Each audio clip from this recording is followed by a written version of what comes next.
And Yeah.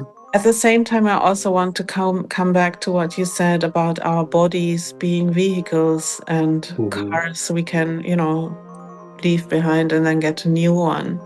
That is true in a sense, but I would also like to say that our bodies have consciousness as well. Well, that's what makes it work. And it is important to understand that getting rid of one body and going into and moving into the next meat suit, or however you want to call it, it is still a being which has its own consciousness. And it's not just a vehicle. I find this a bit too mechanical in a way, because it really has consciousness. Well, now we're getting into the nature of consciousness. Consciousness is the operating system that the computer utilizes to do what it does. Consciousness is not the end-all be-all. There are other things besides consciousness. This is just one way to work the program, work this world of ours has, I mean, you could say an operating system like a computer. It's much more evolved than that, obviously. Of course. But for us to be able to discuss it, I'm comparing it to a computer and the operating system and the hardware and all of that. Consciousness is the operating system that all the apps run off of. So that code is in your body. It keeps it functioning. But you are something other than that, except when you're in this world, because this is where things come from. All things, everything. And we have a consciousness that is limited to things. You cannot actually discuss something that is not a thing. We can't yet. Believe me, yeah. But believe me, there are other things which are not things.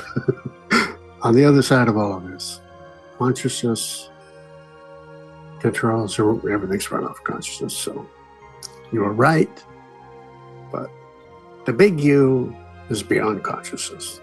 Yeah, of course. We have to discuss this more, I think. It is an interesting question. Consciousness. Yeah, there's a lot to be said there.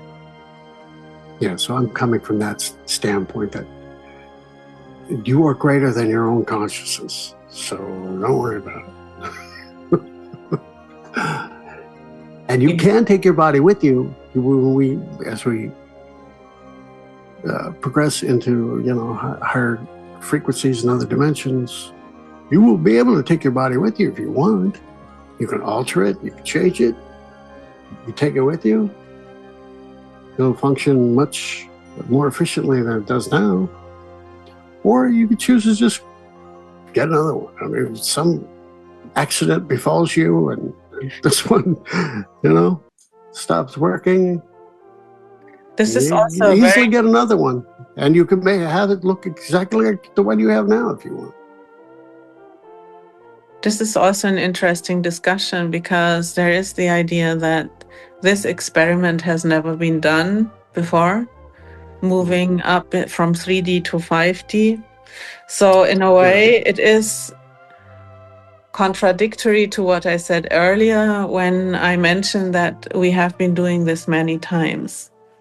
Yeah. Or maybe we just are not aware that we have done it before, this shift from 3D into 5D and taking our bodies with us, because up to now we had to die. We had to leave our bodies behind. We had to let it die. Yeah.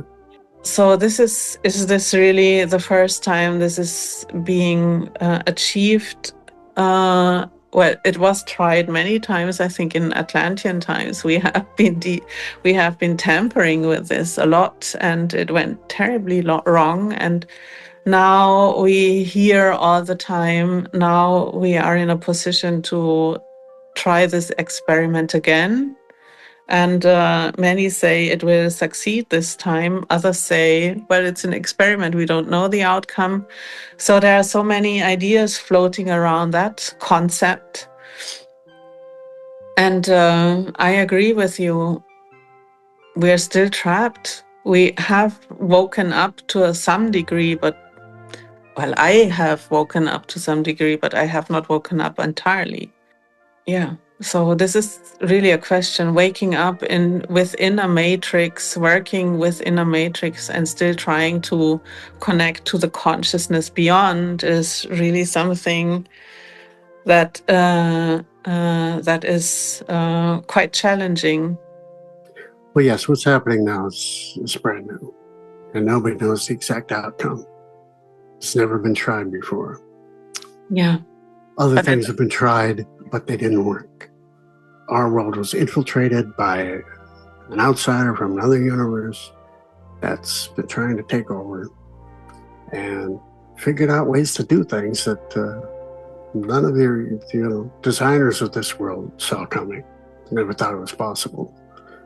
And they figured out ways in and ways to do things. The idea now is to get rid of them entirely and completely and forever.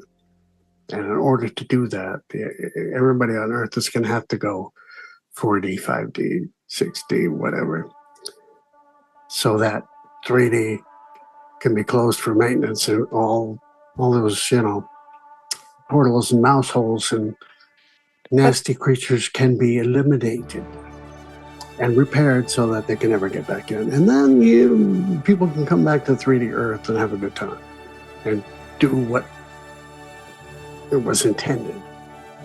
But what about those who do not want to leave 3D? Well, Want to stay in nobody really has a choice. You can, I'm not going to say with complete authority what's about to occur, but there is a place for them to go. Because we have free will, right?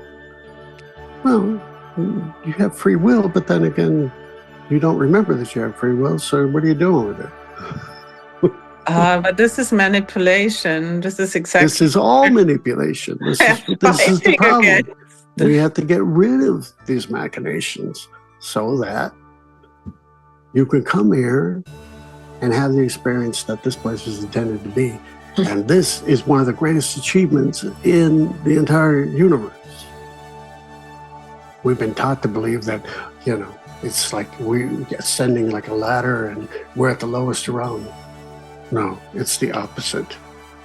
You started what you perceive as the highest of all creation and consciousness. That's where you started. So that's kind of ground zero. That's the bottom. And then you build on top of that. And this 3D world of ours is the pinnacle of creation amongst the beings who inhabit this universe and those who have been involved in creating things. This has never been achieved at this level before. And that's why this place is so attractive to so many others. And why it must be preserved. It is a sanctuary. Mm-hmm.